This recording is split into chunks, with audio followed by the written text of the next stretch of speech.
Hey folks, Bill here with Rawlings Farm, and today we're going to talk about synchronizing virgin does.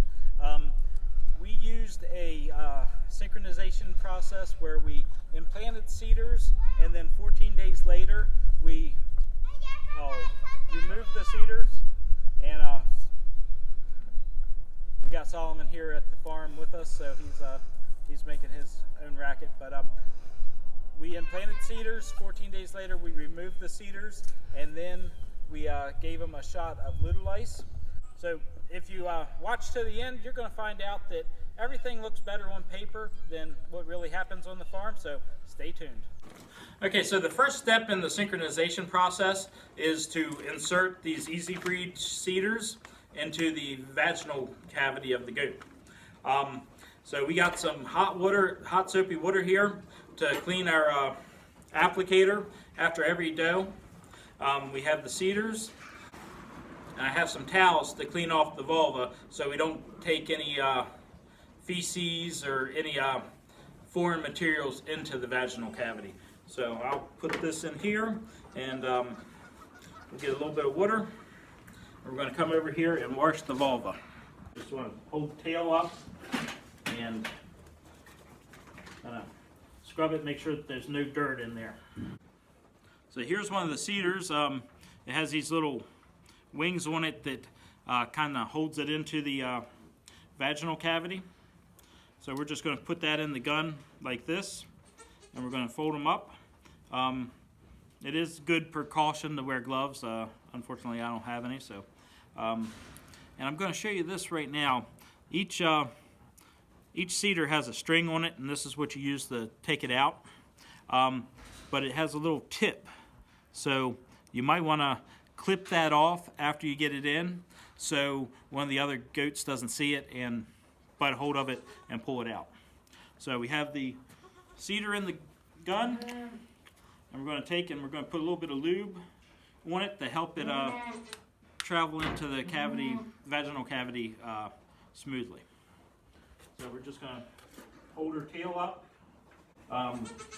You can spread her out a little bit so you can get it in there. Kind of move the gel around, and you're just going to squeeze and put her up in there. And there you go. So that was the first step in synchronizing. In a couple days we're going to come back, take it out.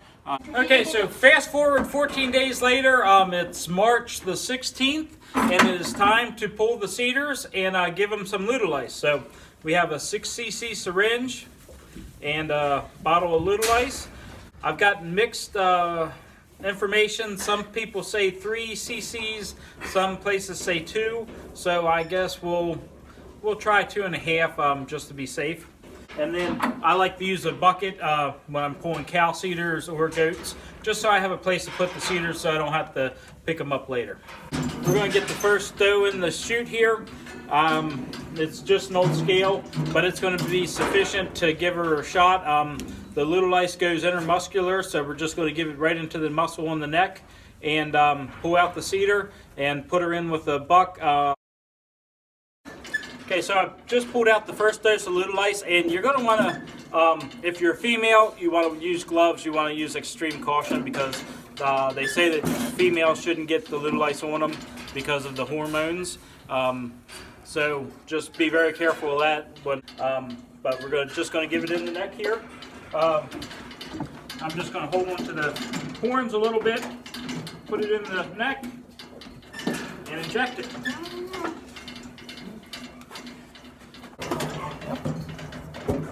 See the string, just pull it right out. As simple as that.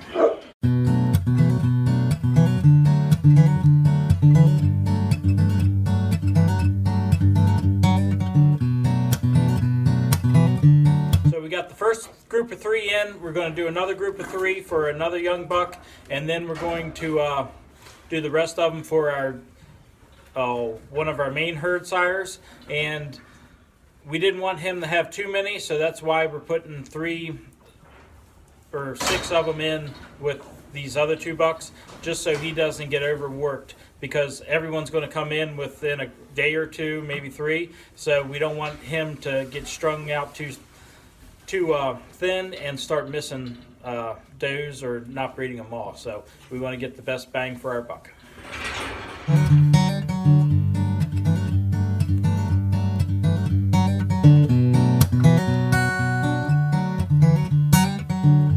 So the second group of 3, only one of them had a cedar, 2 of them did not. So let's hope that they breed. We're kind of putting that buck at a little bit of a disadvantage by not having the does have the proper protocol, but we'll just have to see what happens.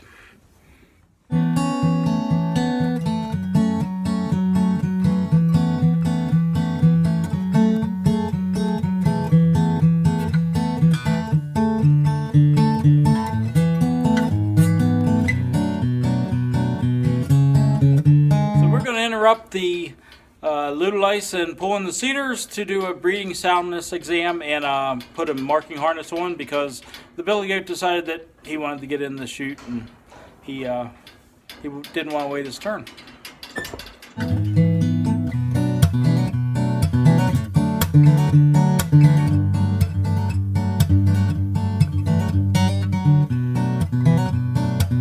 So first thing we're going to do, we're going to check him.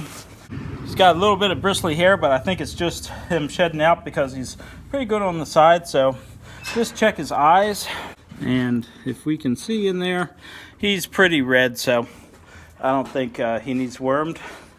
So let's pick up his hooves, see how his hooves are.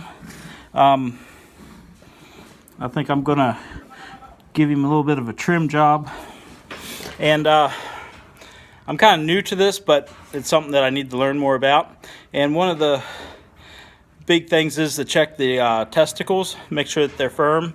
So we're going to check him, and he is pretty firm. On both sides, he's even, so he looks like he should be good to go. Okay, so we're going to put one of these Weaver leather marking crayons on a Premier harness, and I found last fall, I guess it was in November, that these Weaver leather crayons work pretty good. I liked how they worked. I found that they were a little bit nicer to use than the Premier ones, or the ones that you get through Premier. So that's why we're using the Weaver leather one. While they don't have the variety of temperatures that the ones that Premier sells does, they do seem to mark a lot better, I feel. Well, let me introduce you to the mustache fritter. Our son Solomon named him Mustache Fritter, so it kind of stuck. It's a little bit easier than his given name, or his registered name. I think it's a little bit tight back here at his withers, so we're going to loosen him up a little bit, because while we do want it tight, we don't want it to cut off any blood flow or anything like that. So I think other than that, he's got a little bit of room, and if everything goes right, he's only going to need this for about 5 days, because all those does should come in heat. He should be able to service them, and then all of his fun will be over. I think we're ready. You ready? I think that was a yes. And you can see we got our helper here, Fred. He gets in the way more than anything, but he does seem to protect the does.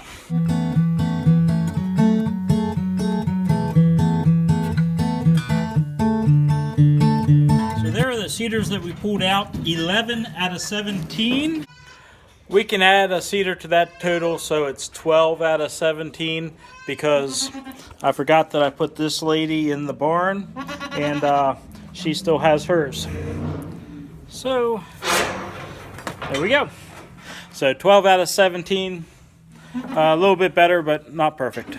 So we got the big group moved out to the front pasture, and we're hiding in the shed because it's a little windy outside. And look at that. Fred is happy to be back out front too. He's been in with the billies because he was chewing on a doe, so think he's a little happy to be out here chasing cars again.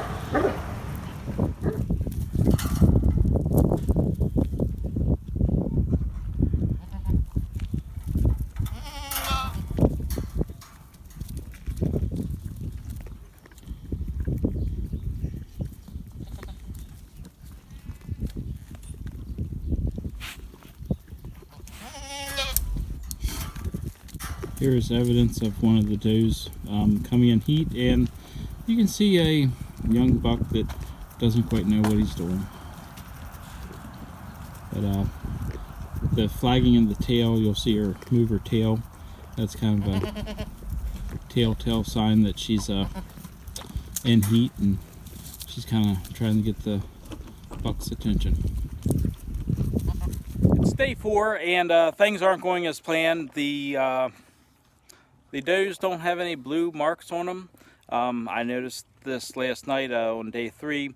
From what I've gathered from other literature and videos, that the doe should breed at 36 hours. So I took precautions and put a different buck in with them. So we don't have any marks. But I've seen where he has bred a couple. I put him in last night, and he bred one in like 5 minutes. So he's done his job. We'll probably leave him in for another 3 weeks, just so he can catch any that were missed. But things didn't go as planned. So here's a view of some of the does. You can see none of them have their blue mark. Right here is little Red Rocket. He is the one that'll breed out of season or in the spring, so we're thankful that at least he knows what he's doing. Mustache Fritter could care less. He wants to eat, feed, and just lay around. I guess he's waiting, saving up all of his energy until fall. Okay, so now that we're done with the process, it's been about 17 days since the breeding happened. Let's go over some of the things that happened, kind of a recap. We implanted 17 cedars, and 4 of those were missing when I pulled them. The 2 red bucks that I used, they showed the most signs of breeding. The does that they were with, I could see signs of heat and signs that they had bred.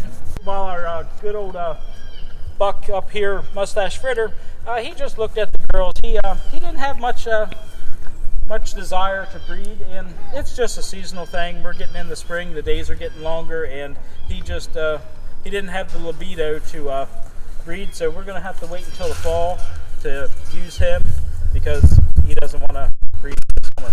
I did see about half the does show signs of heat, but I'm only at the farm in the evenings when they should have been coming in the estrus. So a lot of them have been in heat, and I just didn't catch it because I wasn't at the farm when they were showing the best sign. So I hope you found some value to this video.